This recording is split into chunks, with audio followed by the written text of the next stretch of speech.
Menino Ney está em recuperação. Segundo Ademir Quintino, todos tentando ali que ele volte a jogar no dia 4 de fevereiro contra o São Paulo pelo Campeonato Brasileiro. Porém, contudo, todavia, já está parecendo que vai ser um pouco curto esse espaço de tempo e ele deve jogar uma data à frente. Aí deve jogar no Campeonato Paulista. Esse jogo do São Paulo é dia 4, acho que é no meio de semana, se eu não me engano, né? Que o São Paulo e Santos jogam agora, dia 31, pelo Paulista, no Morumbis. E no dia 4 de fevereiro, na Vila Belmiro, pelo Brasileiro. São 2 clássicos Sansão seguidos. Então, o Neymar poderia voltar nesse Sansão do dia 4, mas tem muita gente que já está começando a achar difícil que ele volte no dia 4. Talvez volte no final de semana seguinte, no Campeonato Paulista. Vamos ver. Vamos aguardar para ver se o Neymar... Mas vai voltar agora no começo de fevereiro. Primavera, seria dia 7, Isso. então, né? Desculpa, confundi a tabela, aqui foi a tabela. Tinha eu colocado o Santos. Primavera acho que é o São Paulo, né? É que você falou exatamente. Contra o São Paulo. Isso, no dia 4 contra o São Paulo, no dia 31 também, né? Contra o São Paulo. E o do Santos, no caso, depois desse clássico do dia 4, é Noroeste, fora de casa. Então é isso. No dia 8. Pode ser que ele... Que é o domingo.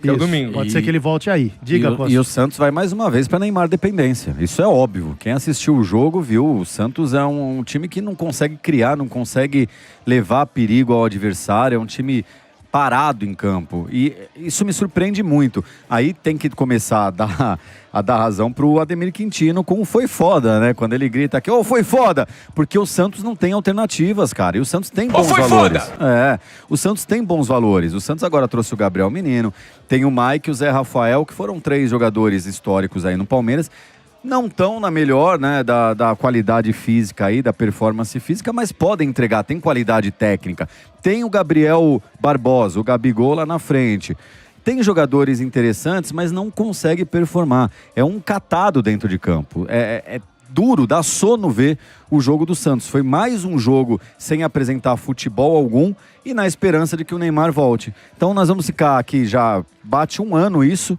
Eu acho que vai ser mais uma temporada inteira, 2 anos aí da gente falando, não, quando o Neymar voltar, não, esse jogo o Neymar não faz, vai ser a Neymar dependência mais uma vez pro Santos. Tá feio o negócio. Mas eu acho que assim, no fim da temporada, o Voivoda, querendo ou não... E o Brasão, desculpa, Tani, só pra completar, que é quem tá salvando, mais uma vez salvou. Tem alguns bons jogadores, mas eu acho que o elenco do Santos é bastante limitado. Só que no fim da temporada, o Voivoda já tava naquela época do ano que você coloca os melhores jogadores. Você vai escalando os titulares. Agora não, assim como os demais grandes de São Paulo, o Voivoda tá tendo que rodar o elenco. E aí quando você tem um time que já é fragilizado, mas que estava conseguindo ser minimamente competitivo no fim do ano passado no Brasileiro, e você tem que rodar esse elenco, colocar os reservas. Então, por exemplo, nessa partida ele mudou praticamente a defesa inteira. O único que se manteve foi o Adonis Frias. E aí você tem que colocar o Mike, que ainda não conseguiu jogar, para dar um descanso pro Igor Vinícius. Você tem que colocar o Escobar, né, que a torcida detesta, para dar um descanso pro Vini Lira. Você tem que colocar alguns jogadores que é assim, você precisa rodar o elenco, você precisa dar descanso para outros. Então, o time titular do Santos já não é dos melhores, principalmente sem Neymar. Não. Imagina um time alternativo. Mas o que tá pegando muito é realmente... Você vê o Lautaro Dias, cara, não tem condições dele ser titular. E ele mantém o Lautaro. E aí a questão da torcida, e também eu coloco essa questão, acho que eu endosso a torcida nesse caso, é o do Robinho. Por que o Robinho não tem mais oportunidades? Será que é alguma coisa de treinamento? É difícil, a gente não tem mais o acompanhamento ali, não tem mais... O Pedrinho não tá no dia a dia ali, por exemplo, né? A gente não tem um setorista no dia a dia. Mas por que ele não tem mais chances? Ele entra com 83 minutos. Ele tem 7 minutos para jogar, mas os acréscimos é complicado. E você fica 90 minutos com o Lautaro Dias em campo. Aí realmente não dá. É complicado. E o pessoal lá tá reclamando. Aliás, o Marcelo Teixeira, ele depois do jogo contra o Bragantino, ele parou para conversar com a imprensa. O Pedrinho fez 2 perguntas a ele, inclusive. Perguntaram do Michael e do Rony, ele conversou de nomes, mas admitiu que está no mercado, o Santos precisa... Ele botou meio que uma culpa na diretoria. Olha, a culpa não é do Voivoda, a culpa é da diretoria que precisa trazer mais jogadores para o treinador e tal. Estamos no mercado, estamos vendo e tal, mas ele não quis falar de nome, né?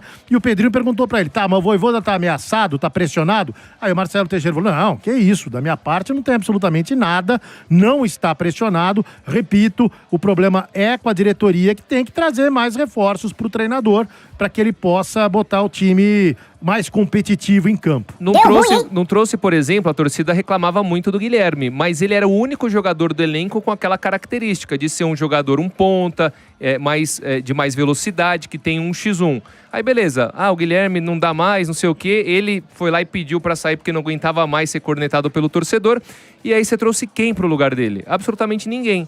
E aí você tenta o Robinho Júnior, só que o Robinho Júnior eu acho que tem ainda margem de crescimento, só que ainda não tá pronto, não adianta falar assim, vamos colocar o Robinho Júnior como titular, porque ele não vai aguentar.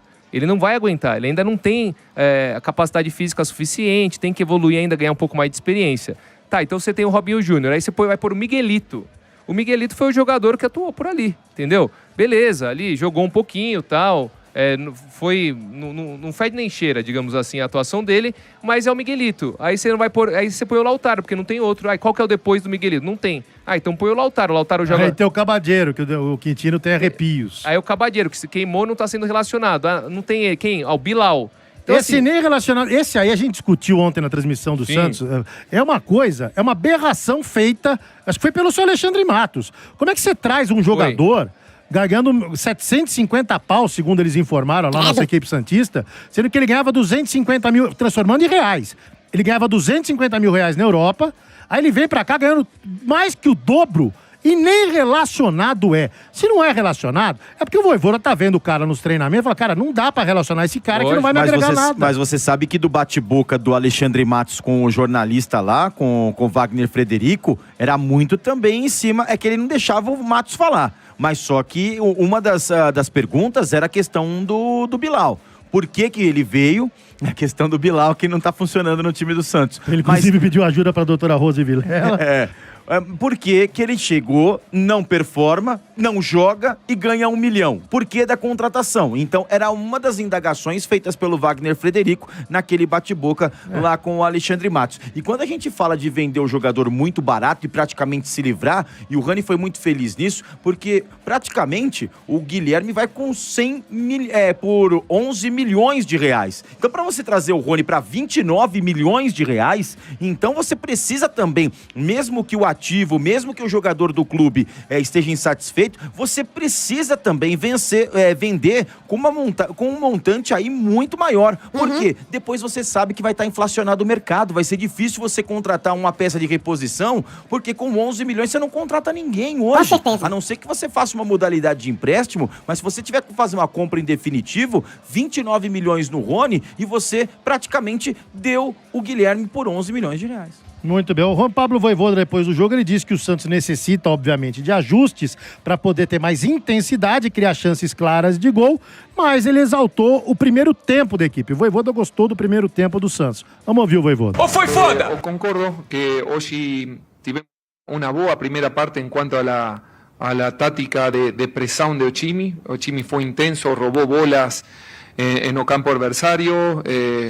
Y a partir de ahí, bueno, estábamos perto de Travi, adversaria, más no conseguimos finalizar. Yo que fue una clara de Gabriel, más no en estas partidas hay que abrir o placar para encontrar ante un Enchimi que presiona con las líneas muy altas, encontrar mayores opciones de gol.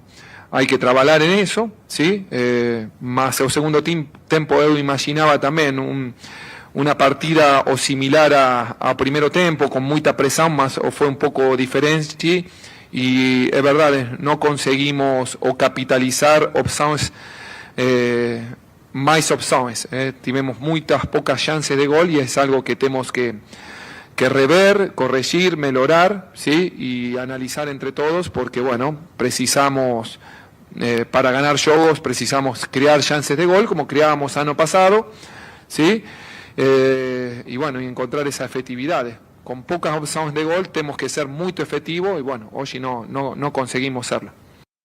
Tá bom, tá aí o Juan Pablo Vojvoda. O Santos joga em sua estreia do Campeonato Brasileiro na quarta-feira contra a Chapecoense em Chapecó, na Arena Condá. E no sábado, às 20h30 da noite, volta a jogar pelo Paulista no Clássicos dos Desesperados contra o São Paulo no Morumbis.